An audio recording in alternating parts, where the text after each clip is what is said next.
Good morning, Rotarians. Thank you for joining us. This club meeting is called to order.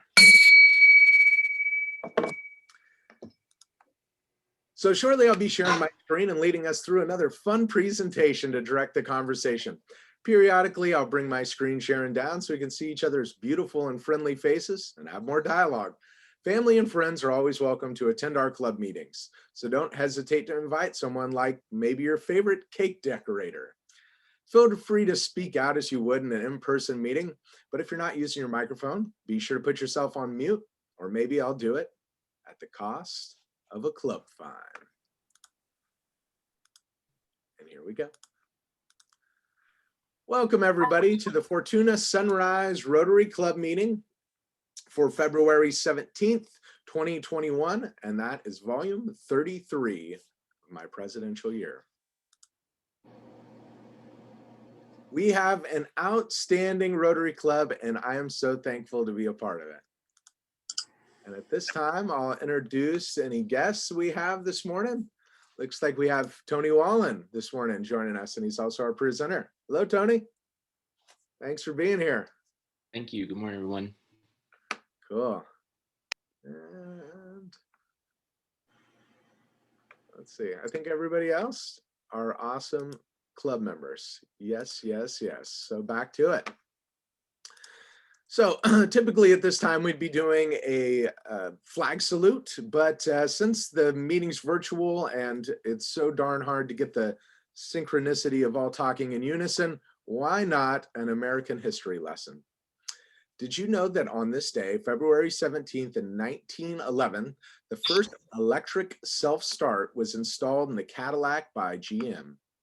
Up until this time, all the cars needed to be started by cranking a starting handle, which was hard work, and it caused multiple minor injuries from the car backfiring during the starting process.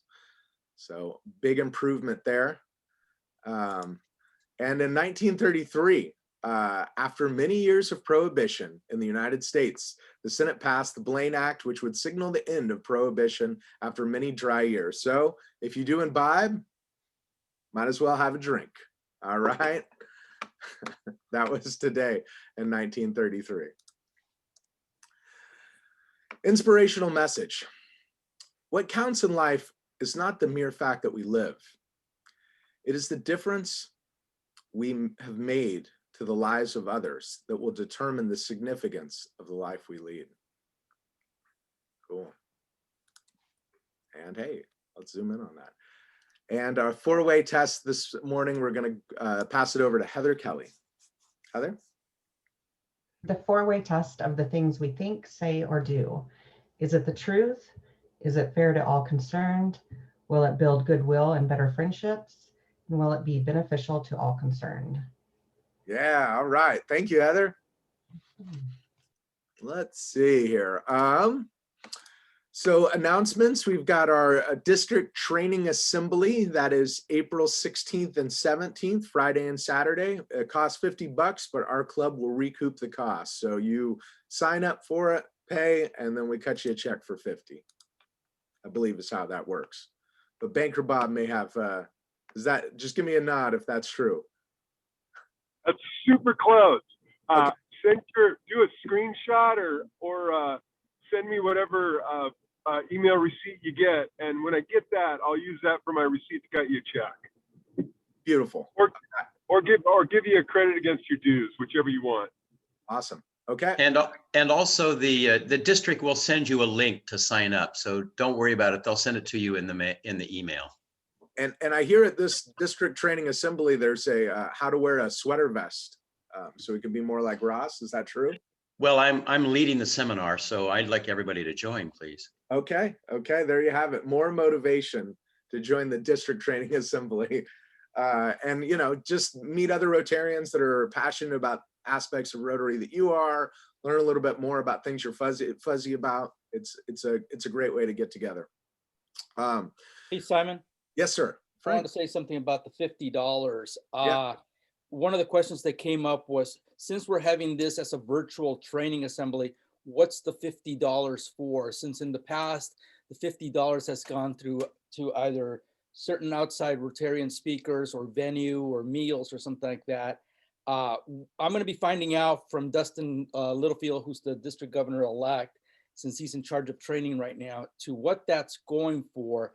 I think from what I've heard that it's going to be a suggested donation of $50. So I'm not sure about that, but I'll try to get an answer for next week's meeting. I haven't been able to get a hold of Dustin to answer that question, because it's a valid question as to what that fee is going towards if it's not something that's on site. So. Makes sense. Yeah. Okay. And you'll need to pay for your macrame supplies for the sweater vest seminar too. The price of macrame supplies has gone way up lately. A lot of people are knitting right now. Goodness. Okay, let's see. Backpacks. Steve, you wanted to make an announcement? Yeah, thanks, Simon. The schools, a lot of the schools have reopened, and the Family Resource Center is having a really tough time getting backpacks to the kids, because if one kid in a class is tested positive, then the class quarantines. So about 50% of the kids aren't able to carry their backpacks home because they're not at school. So that means the parents need to come pick them up. But about 2/3 of the parents aren't getting to school in time because of the hours and whatnot and working. So they investigated maybe doing backpacks once a month, but that's untenable because there's 148 backpacks now, and that would be 700 and something backpacks to pack once a month. So what they ended up with, and I agreed, is that we'll continue doing backpacks the same way we've been doing it, same place, same time, once a week, and then either Wednesday afternoon or Thursday or Friday, we need a small group. The Family Resource Center has 2 people, and then there's myself, and we'll need 2 or 3 more each week to deliver about 20 to 25 backpacks. So they can't do it in a partial manner because they never know who's going to be out. So she's developing routes that will be an efficient way to deliver the backpacks. So each week we'll need 1 or 2 or 3 volunteers to deliver 20 backpacks, 20 or 25. That should take about an hour and a half to deliver, and because she'll have the route made up in an efficient manner. So, so this February, there's no backpacks today. February 24th, with Buster, Laurie, Shirley, and Herb, we're going to need 2 or 3 people that either can come at the close of the backpacking session and pick up their bags, or call me the next morning and arrange to meet me at the location. So be thinking about that. And next Wednesday during our meeting, I need to get the names of the folks that are volunteering for that week. And we'll be doing this probably until the end of the end of the school year, because unless something happens to change the frequency of infection between now and then. So, and Steve, thanks. Will we be just doing like a drop off on the door kind of thing? Like Exactly. Knock on the door and walk off kind of thing. Yeah, there probably won't be anybody home during all this. So yes, she's contacting all the parents, getting their permission, and then we'll be dropping them off either at the front doorstep. Obviously, if it's raining, trying to get some place to put it where it's dry, or inside a gate if that's the case. But she's working out the details on the actual logistics of where to leave the bag. But anyway, that's what's happening now. Okay. So we're definitely going to need some more folks to help keep the momentum going on this. Yeah, keep the deliveries going. Yeah. Thank you so much, Steve, for being the coordinator on this. I know that it takes even more time than just packing the bags every week, and now we're really going to need some extra help. So be thinking about that if that works with your schedule. If you could squirrel away an hour and a half, it sounds like, to to make some deliveries would really help get food in people's hands that really, really need it right now. So, Thank you. yeah, you betcha. Thank you. Any other club announcements? One thing I would like to mention, I think we would be on schedule to do a major fundraiser meeting this Friday. And I will follow up with an email about this, but you know, I bought those Bimbo Inn tickets at one of those fundraiser dinner things, and it's expiring this week. And so, yeah, you know, I'm heading down there with my wife tomorrow or tonight and Thursday. So Friday morning, I'll probably be waking up a little slow. So if I could postpone a week, I'd really, really appreciate it, folks. I think we're at the point right now where it's not you know, very, very busy time. So I think taking a week off won't hurt us too much. But so folks that are on that committee, let's see, just looking around the room here, John, Heather, Sal, Chris, who else is on that group? Ross. Yeah, please, if we could, let's schedule it for next Friday, not this coming Friday, but the following would be amazing. Sweet. Okay, well, let's dig into some artwork. So being an art educator and the president of this Rotary Club, fine Rotary Club, I've been doing Artist a Week as one of my themes. Art's kind of been my overarching theme. And this week we're going to look at an installation artist by the name of Nari Ward.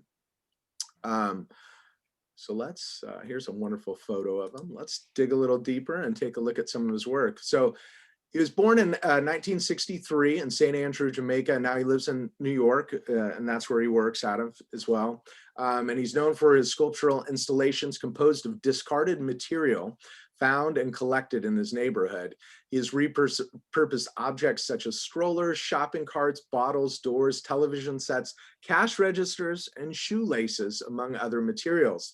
Ward recontextualizes these found objects in thought-provoking juxtapositions that create complex, metaphoric meanings to confront social and political issues surrounding race, poverty, and consumer culture.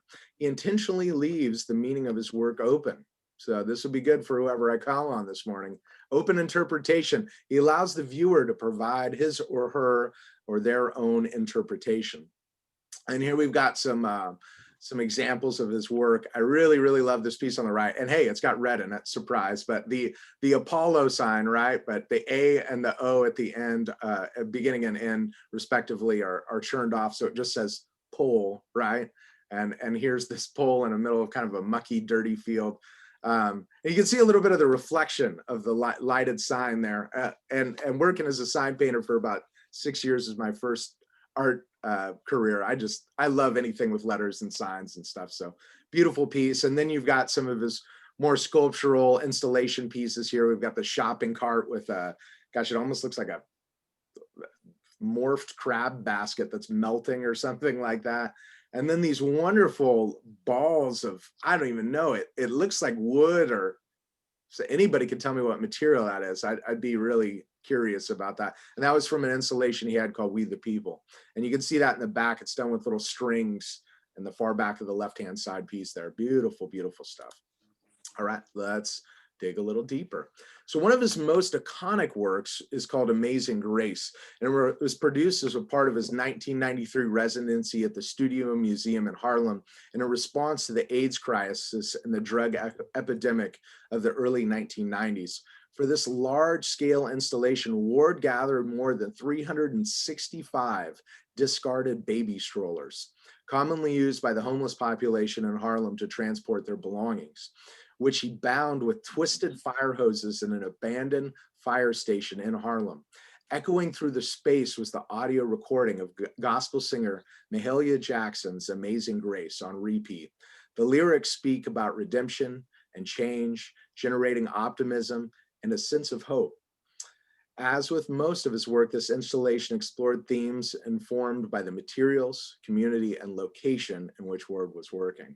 And it's really hard to do this piece justice with photos, but if anybody's ever visited an art museum where you've got an installation piece, there's something so immersive about walking through it and just, getting it from different angles. Every way you look at it's got a different way of kind of taking it all in. But this piece is really awesome. And I thought there was a cool connection too, because we're talking about possibly doing a fundraiser for the fire department with our major fundraiser. And so the fire hoses being in this abandoned fire station in Harlem, I thought it had a really cool connection to those two things. And the last slide, in which I'll call on a Rotarian. This morning, I'm going to call on John Sapper to critique, discuss, interpret, talk about the type of medium in this piece by Nari Ward called Iris Hopekeeper. Mr. John Sapper, you there? Sure. I think this, the first thing that I notice here, the lines tied down to what looks like an air balloon with different holes kind of, or openings through it. Maybe a sign with the tie downs of limitations that one might have in their life. So it's I don't know, I can't see any other, I don't know, that's about it for me. Okay. Hey, that's great, John. I had never thought about that. The ropes connecting to it, about the limitations in life and the tie down. That was a really interesting. Man, you came out the gate running. It was nice. That was really nice. So one thing I might have, you talked a little bit about the textures and the holes in the balloon, and the piece is called Iris Hopekeeper, like the iris maybe of your eye. And if you look at the reflection on the ceiling there of this balloon, it kind of looks like an eyeball. That was one thing that I picked up, maybe just a note. Yeah, cool use of textures and the ropes. There's also those hanging bottles too, you see coming from the roof. Beautiful, beautiful piece. Nice. Well, you started out really good, but then hit me with a couple I don't knows. I think that's maybe a $10 fine. Are you in the Century Club yet? Ross?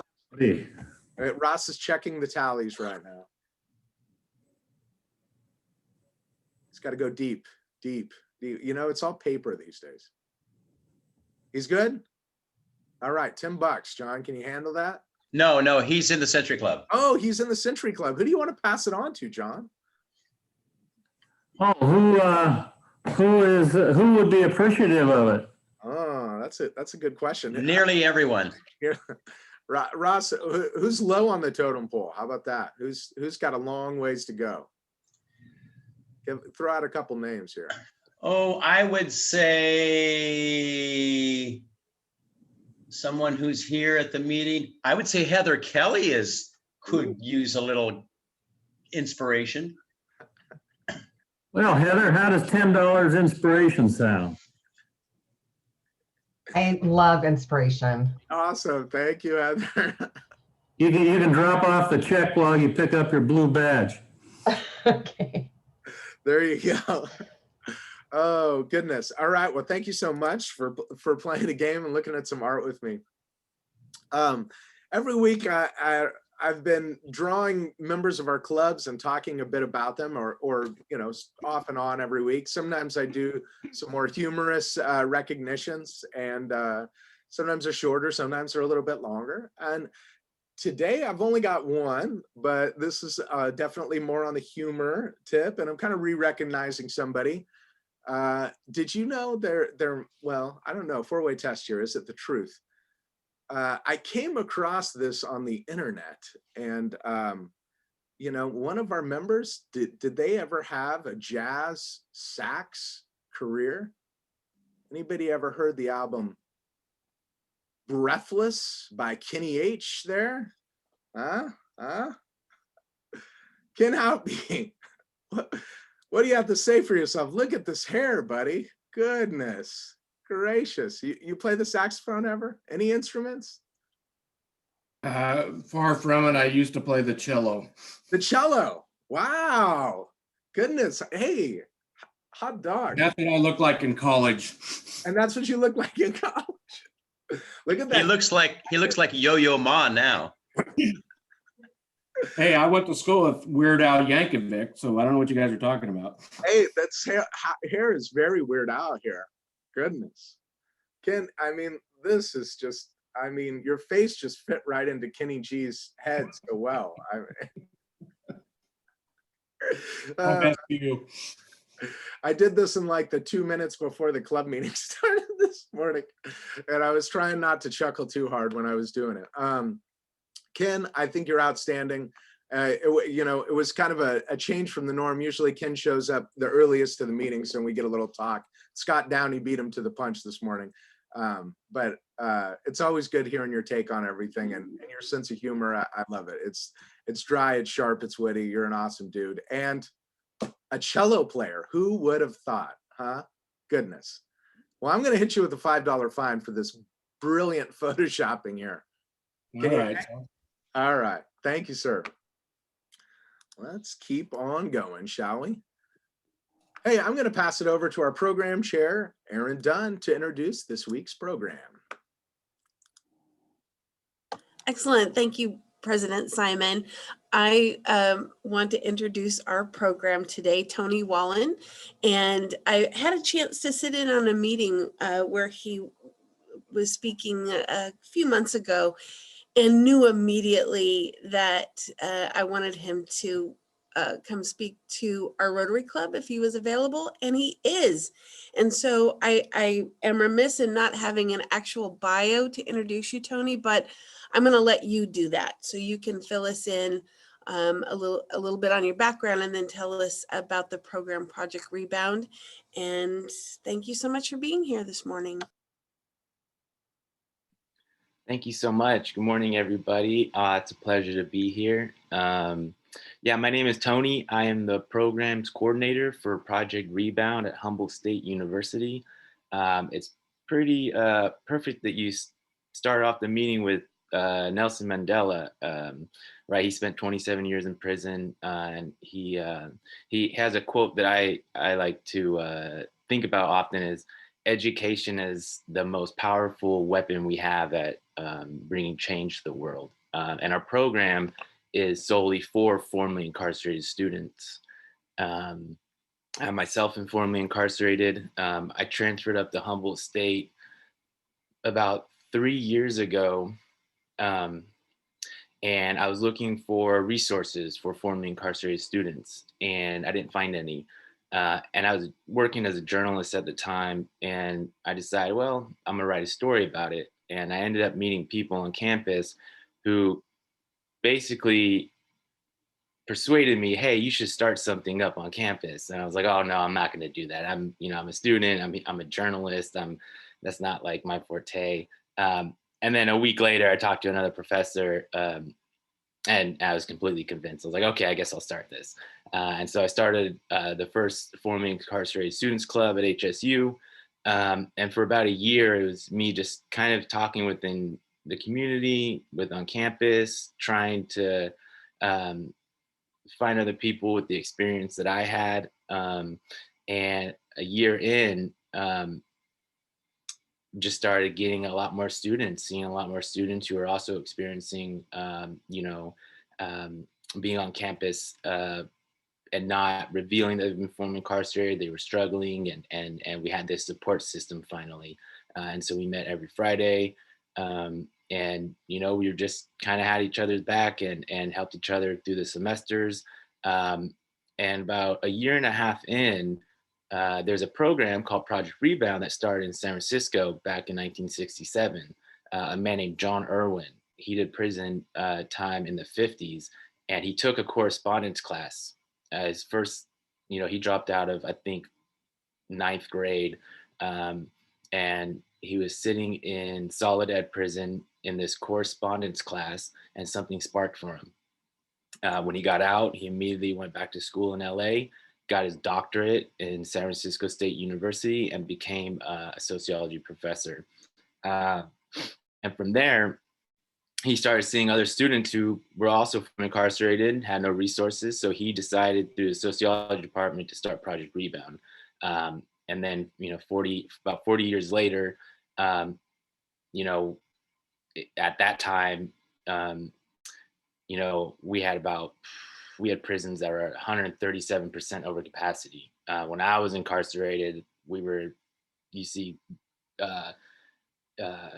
like gyms, just bunks, right? And so the president of San Francisco State ended up sending a letter to all the other presidents of the CSU system saying, hey, we have this program that's, amazing. You guys should adopt this. And so with realignment in 2011 and laws changing with AB 109, which was something that I was involved with, where certain drug felonies were no longer prison time, you would do year sentences in county. People were coming back to the county at a higher level. And so 9 other campuses adopted Project Rebound, and they've been so successful that we've been expanding ever since. We became official at Humboldt State in October. We've been doing the work since the summer before, getting everything ready, but officially we've been here since October. So we do, essentially I break down the barriers. I've since graduated from Humboldt State. I'm in a graduate program in Long Beach. It's online. And the interesting part is, so I run the program at HSU, but I'm also a Project Rebound student at Long Beach because I'm in the grad program. The program's coordinator over there is a really good friend of mine. We've gone into Pelican Bay to do workshops together. I also work for an organization called the Anti-Recidivism Coalition, where I pick up people from Pelican Bay, take them out to get meals, and then we fly them or put them on a bus to wherever they go. They get picked up by a resource person, and we set them up for when they're returning back to their communities. And a lot of them are either students or were in ARC classes or Pelican Bay Scholars Program. So it's another kind of educational seed. Hey, I've been incarcerated. This is what I'm doing now. What are your plans now that you're going home? Would you want to go back to school? We could hook wherever county you're going to, we can connect you with someone there. The beautiful thing about having Project Rebound Humboldt County is, I grew up in Sacramento, and so, people call Sacramento Northern California, right? And that's just not the case. So we kind of serve the needs for everything actually north of Sacramento. We're in communication with Mendocino, Lassen, Trinity, Del Norte, Shasta Lake. See, this is I look at this whole area as one big county, and as a resource for other, formerly incarcerated individuals. A beautiful thing that Project Rebound implements is we don't just get someone on the receiving end of, oh, you're already been formerly incarcerated, come to this program. We also kind of do preventative work because we'd rather break that bridge before it gets there. So we have a partnership with the Yurok tribe, working with their wellness court with some troubled youth who might already be maybe headed into the system. I'm currently drafting up a contract with the juvenile hall and the probation department, really making education as an opportunity for people that never thought of education as an opportunity. My mom came here from Japan when she was 12, and school is just not her thing. She moved down into the South and just had a rough go at it. And so she didn't graduate high school. My father didn't graduate high school. My brother and I were the first to go to college. I saw someone wearing a Cal Poly San Luis Obispo. That's where my brother graduated from. So education wasn't really an option. I didn't even think about it,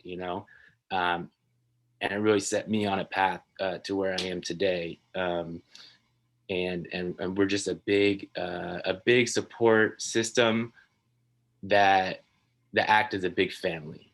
It's an amazing thing. We, breaking down barriers within the university itself, where we have a liaison between each department. So for myself, coming onto a four-year university, I was a little bit kind of hesitant. I was a little bit older. I've got a lot of tattoos, just kind of doing the soft handoffs within departments. Like, oh, I don't know if I want to go ask the librarian about research help or something. So we kind of break down those barriers and have someone set from each department, from psychology, from our counseling, financial aid, our library research, health and wellness, OSNAP, our housing liaison, everyone, we have someone designated to specifically talk with our student population. And our population ranges. We have 8 students this semester, some more coming in the next semester.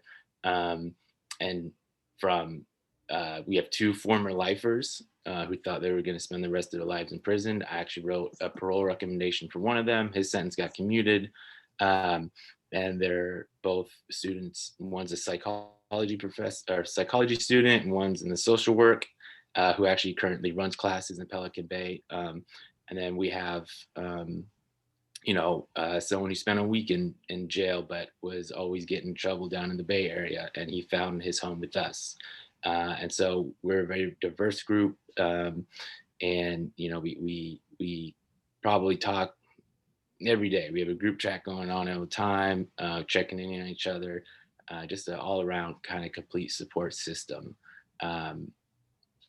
And I would say the biggest challenge is Humboldt County housing. Obviously, is the big challenge, especially for people with the record. I know when my wife and I moved up here, there were some rental places I couldn't even apply to because of I was a felon. There's a box.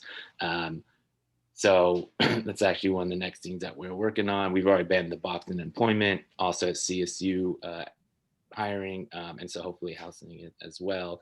But yeah, other than that, it's but we work within communities, and we have a off-campus housing liaison.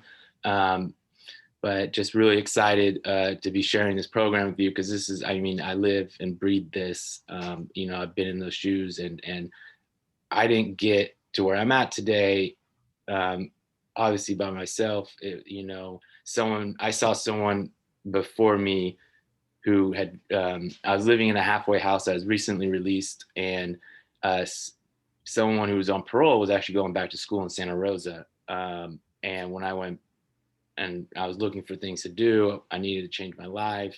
I was getting sober.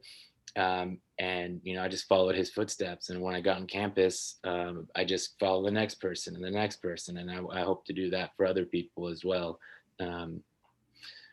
So yeah, if anyone has any questions, thank you. Tony, I have a couple of questions. One is, what do you say, I'm interested in going to school, I'm just out of prison, or I might be in prison. What kinds of things, if I called you, what kinds of things would you help me with? And also, does this include CR, or is it just HSU? Yeah, so one of the big things I've been working on for about a year and a half was having a formerly incarcerated students club at CR. Because if you come in a prison or jail or wherever it may be, or returning back to school, you're going to most likely go to see a community college. And so actually this year CR has its first formerly incarcerated students club. A buddy of mine runs it. And the advisor actually is a teacher in the Pelican Bay Scholars Program. So we have really close relationship. We have a meeting every week. People come, and we are just another support system for them. So really, Project Rebound supports it. But while you're on campus, before you transfer or go somewhere else, you actually have a support system of CR peers as there well. Within people who are in prison, we get letters all the time. We correspond with them. We do educational plans. We read the transcripts. I personally read the transcripts. I look at, we have this HSU form that's basically like, what are your career interests? What are your major interests? What would you like to go? Are you currently in a college program right now? And so, we send out a lot of HSU's kind of informational packets of different majors and coursework. So we're doing a lot of printing, a lot of mailing out, a lot of stamps. And if you're coming out of prison, so yesterday I was talking to a man who spent 20 years down in Lancaster. He lives in Lake County, and I'm helping him get his transcripts from the Bakersfield College, because it's a little bit harder when you're in to get those transcripts. So he's been in there 20 years. It's been, technology is a little hard. So I go step by step on how to do that. It's soft skills, kind of, we don't hold hands, but we walk side by side. And so if you're coming out and we get your transcript, we would do an educational plan. We would go over the application process with you. We would talk about financial aid. We are actually housed under admissions, which is absolutely amazing. It makes my job a lot easier. I work directly with the directors of the admissions department just about every day. So everything that comes in through there, we have a lot of expertise. And so it's really going through all the steps necessary, second by second sometimes. Excellent. Tony, you mentioned when you went to like a property manager or a rental company that there was this box to check where you had to mark that you were a felon. Do they have the same thing in colleges? You talked about working through admission. Are people identifying as formerly incarcerated when they attend college, or? No, so we don't. So that is not a box when you like apply to a CSU. So what we do is, we kind of advertise. Sometimes you could kind of just the circles in which we work, the seeds that we plant. Someone from jail we might talk to 3 years ago might spring back up and say, hey, oh, your program is running. I'd like to join it, or I'd like to start coming back to school. Can you tell us about a case that you've worked on in the last couple of years that you could tell us from? Just walk us through the process and maybe a success story that may have happened in the last few years. Yeah, let's see. Gentleman at the name of Eric Clark. He spent 28 years in prison. The last 4 of those years was at Pelican Bay. He purposely wanted to transfer there because he was a certified drug and alcohol counselor, that he attained that certificate down in Soledad prison. And he was in the Pelican Bay Scholars Program. And we did a workshop, a couple of Project Rebounds did a workshop a couple of, maybe 2 months before the whole, pandemic happened, and been working with him ever since, because he got his sentence commuted. It was a felony murder law where he wasn't in the vicinity, but de facto kind of, because someone else had murdered someone, he automatically got that same sentence, even though he wasn't there. And so he spent 28 years kind of just jumping back and forth. But while inside, he was doing all this programming. And his parole hearing was actually the first parole recommendation, that letter that I signed as an official HSU employee, which was really amazing that HSU supported me signing out this parole recommendation letter for somebody. And he was found suitable. He is down in Oakland right now and is moving up here in March. He had a lifer stipulation, so he had to do this 6-month program. But we've been working with him since he got out. We got him a laptop, taught him how to use the laptop. I drive down to Oakland to kind of get him set up for his Canvas stuff, for his classes. We did the complete application with him side by side, right there at Lake Merritt, on a beautiful day, I think. And he ended up, because he's a certified drug and alcohol counselor, 3 weeks out, he got a job as a methadone counselor in the Tenderloin. I think making like $21 an hour. It's like, just spent 28 years in prison, and now he's got a full-time job, full-time student, and he's about to move up here in March. I think that's his story is just continuously inspires me. He's got the biggest smile as well, so that's one that comes to my mind right now. Awesome. Any other club members have some questions for Tony? Hey, Tony, are you seeing that when a person spends so much time in prison, Are they lacking skills like technology because they just don't have access to what's happening outside? Yes. Oh yeah. Yeah. Yeah. Technology, phones, right? Phones is a big one. But yeah, technology is definitely a challenge. So it's a little bit extra step that we go through on those soft skills. So I talk, I talk a lot about like a lot long-term sentences and stuff like that, but our program is really either if you've been in prison, jail, or even just been convicted of a crime. If you've been convicted of a crime and didn't spend any time and you're in that system, we still are a resource for you. So we're really eclectic on our far-reaching. Really, we're all about public safety and using education to change narratives. Awesome. That's amazing. Killer. Thank you, Tony. Very inspiring and uplifting to hear from you this morning. Thanks for joining us. Everybody's clapping. This is beautiful. Thank you so much for having me. Yeah, you betcha. Thank you. Super. Let's do our drawing and then I guess we'll get everybody out of here. Yeah, why not? Let's do it. Okay. Hey, Simon. Yes, question. El Presidente, I just wanted, you didn't ask for like personal announcements and stuff, but I wanted to offer that this Monday was my 35th wedding anniversary. Okay. My wife, Sharon. Wow. 35 years. Huh? Yeah. I'll throw $35 into, I think I'm still working on the Century Club. You would actually with an anniversary, you would want to send it to, it already goes to the foundation. So you could choose foundation or Polio Plus. Let's go foundation.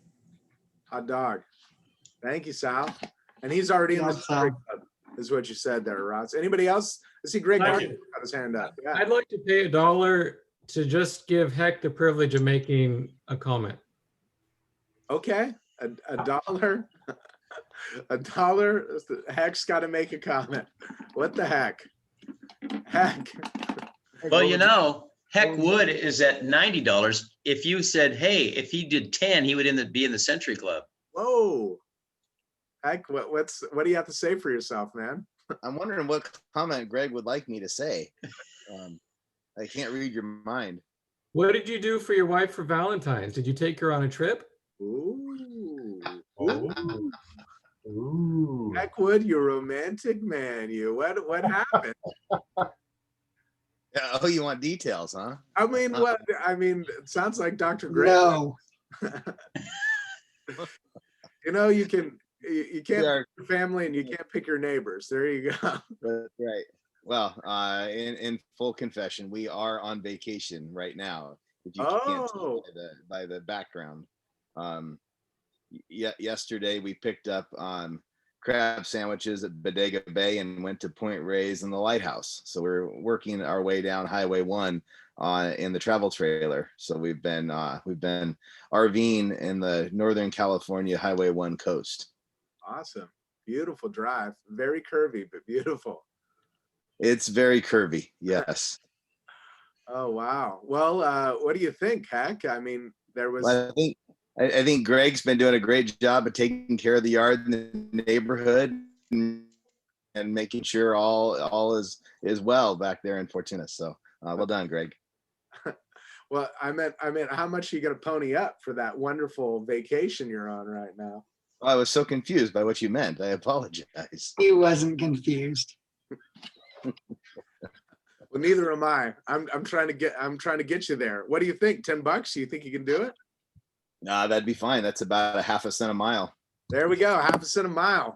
Century Club. In the Century Club. Woo woo. Yeah. All right. Oh, Carrie Anderson. Look at this. Everybody's sharing this one. I love it. Well, I figure I better fess up before Heck gets me. I had a birthday on Monday. Hey, happy birthday. Thank you. Right on. You do anything special? I worked. Okay. Yeah. This time of year, that's pretty much all I do. So Yeah. that's about it. Also, not that this is something to celebrate, but Tegan broke her collarbone last week. So got all 3 kids have broken a bone before 10. So hopefully we're set for a while. It sounds like they're having an amazing childhood. Yes, exactly. Killer. Well, let's see. Birthdays are usually $5, right? I think. Yep. All right. Thank you, Carrie. Anybody else? All right. Okay. I'm going to do the drawing. We'll get you out of here. I'm going to draw a ticket, then a ball. Ticket, then a ball. You know how we do this. Who is going to potentially win Untold Fortunes this morning? Ooh, is he still here? He was here for a second. I think he left us. No, Peter. Okay. You're just here long enough to get credit for attendance. Yeah, you'll have to nudge him next time you see him out and about in the community. Let's see. Up and he's on vacation. Everybody's on vacation. Let's see. Mr. Scott Downey. Let's see. You're still here. So, are you going to win this morning? What do you think? Predictions, anybody? I hope so. You hope so? Yeah. Let's see. Oh, no, it's just pay $5. That's what you're getting. Oh, great. Fantastic. Thank you, Simon. You're welcome. Thanks for playing the game, whether you liked it or not. Oh, Tony, thank you so much for coming and speaking with us this morning. It was really awesome to hear your story and how many lives you're touching. And keep doing the good work. It's what it takes. It really does. And Rotarians, Hey, Simon, one more announcement. I forgot. Please.